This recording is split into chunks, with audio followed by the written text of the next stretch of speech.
Hi friends. Hi. ఏం లేదు, మీ అందరికీ చికెన్ బిర్యానీ ఎట్లా చేయాలో ప్రాక్టికల్గా నేను నేర్చుకొని మీకు చూపిద్దామని మీ ముందరకు వచ్చిన నేను ఇక్కడికి ఎమోషన్ అవడానికి రాలేదు, మిమ్మల్ని ఎమోషనలైజ్ చేయడానికి వచ్చాను. సో చికెన్ బిర్యానీ చేయడానికి ఫస్ట్ ఏం కావాలంటే అందరికీ తెలుసు, బాస్మతి రైస్ కావాలి. అదేమంటారు, బిర్యానీ ఆకు ఉంటుంది, లవంగాలు ఉంటాయి, ఇలాచి, యాలకులు, ఇంకేముంటది, మంచి మసాలా, ఒకరిద్దరైతే పావు కిలో చికెన్ పీసులు ఏం చేస్తారు, ఫస్ట్ మంచిగా నీట్గా కడిగేసి దాన్ని పెరిగేసి పసుపేసి మసాలా వేసి దట్టించి మంచిగా నీట్గా రెడీ పెడతారు. మళ్ళీ బిర్యానీ రైస్ని మొత్తం ప్రాసెస్ మీకు అంతా తెలుసు కదా? తెలీదండి. సో నేనేం చేసిందంటే చేద్దామని అనుకున్నా, బట్ చేయలే. ఓహో, కామెడీ చేస్తున్నావా?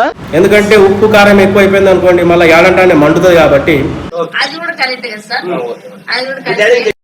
ఎందుకు నేను చెప్పి ఆన్లైన్లో ఆర్డర్ పెట్టి చికెన్ బిర్యానీ తెప్పించుకున్నా. చూసారా సార్ డబుల్ యాక్షన్ వచ్చేసింది, ఎక్కువ తక్లీఫ్ పడాల్సిన పని లేదు. ఆన్లైన్లో ఆర్డర్ చేసుకొని ఏదైనా సరే తినండి, వట్టి ప్రయోగాలు చేయకండి. ఆదిలాబాద్లో first and fast food delivery Delizo app మనందరి కోసం తీసుకురావడం జరిగింది.